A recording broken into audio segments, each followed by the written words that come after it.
আজরাইল আলাইহিস সালাম ততক্ষণ জান কবজ করেন না যতক্ষণ আগে আপনার পীরের দরবারে হাজিরি না দেন।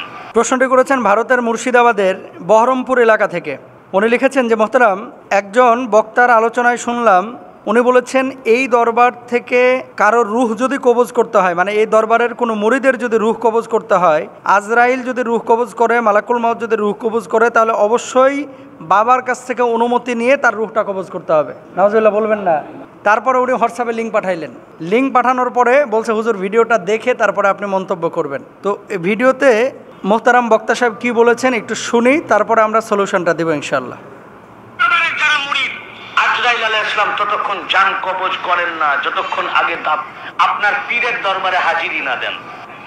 ইন্তেকালের পূর্বে আগে 4 নম্বর দরবার পাক 1.5 তলায় আজরাইল আলাইহিস সালাম হাজিরি হন, দফতর নিয়ে হাজির হন। ইয়া হুজুর পাক, বড় হুজুর পাক, আপনার অমুক মুরিদ অমুক দেশের অমুক গ্রামের এই নাম, তার এখন ইন্তেকালের সময় হয়ে গেছে, উনি আপনার মুরিদ আছেন, আপনি ইজাজত দেন।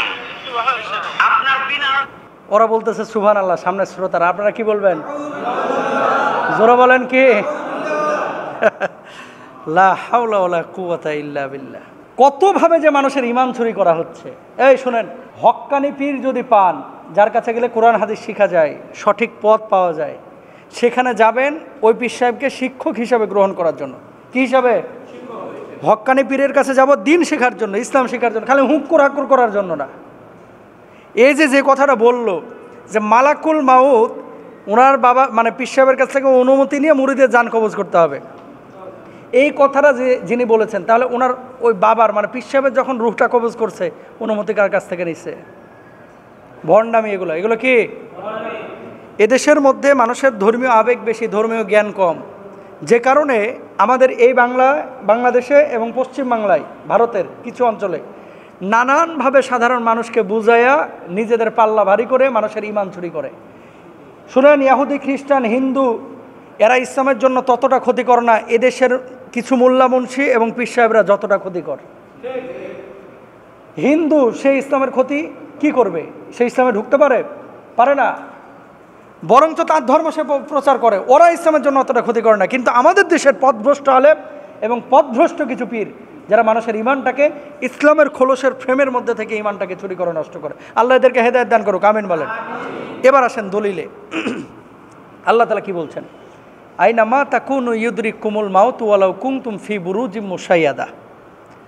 মৃত্যু যখন আসবে, তুমি সুউচ্চ পাহাড়ে থাকো, মাটির গর্তে থাকো, ইন্টেনসিভ কেয়ার ইউনিটের মধ্যে থাকো, মালাকুল মাউত তোমারে পাকড়াও করবে। কুল্লু নাফসিং যায়িকাতুল মাউত, প্রত্যেকটা প্রাণীকেই মৃত্যুর স্বাদ আস্বাদন করতে হবে। ওয়া ইন্নামা তুওয়াফাউনা উজুরাকুম ইয়াউমাল কিয়ামাহ, কিয়ামতের ময়দানে কি করা হবে? প্রতিদান দেওয়া হবে।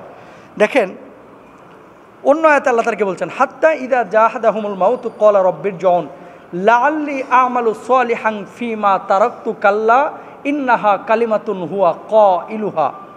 মালাকুল মাউত যখন আসবে মানুষের কাছে, মানুষ বারবার আকুতি করবে, ও মালাকুল মাউত, আমাকে একটু সুযোগ দাও, আমাকে 2টা দিন সময় দাও, আমি একটু সাদাকা করে আসি, আমি একটু সৎ কাজ করে আসি। ওয়ালা ইউআখিরুল্লাহু নাফসান ইযা জাআ আজালুহা, আল্লাহ নিজে কোরআনে বলতেছে মৃত্যু যখন চলে আসবে তাকে এক মুহূর্ত সুযোগ দেওয়া হবে না। আর বদমাশ এখানে বলতেছে আর বাবার কাছ থেকে পারমিশন নিয়ে আসতে হবে। নাউজুবিল্লাহ, জোরে বলেন না। এগুলো ইমাম চোর। কোরআন যেটা বলেছে সেটা মানবেন না, এই বাবা যেটা বলেছে সেটা মানবেন। কোরআন যেটা বলেছে সেটা মানতে হবে। এবার আসেন, কিছু মানুষ বলে যে পীর সাহেবের যদি মুরিদ হন তাহলে বাবাই আপনারা টান দিয়ে কিয়ামতের ময়দানে নিয়ে যাবে। আল্লাহ কি বলছে? এবার আসেন, ইয়াউমা লা ইয়ানফাউ মালু ওয়ালা বানুন, কেউ কারো উপকারে কিয়ামতের ময়দানে আসবে না।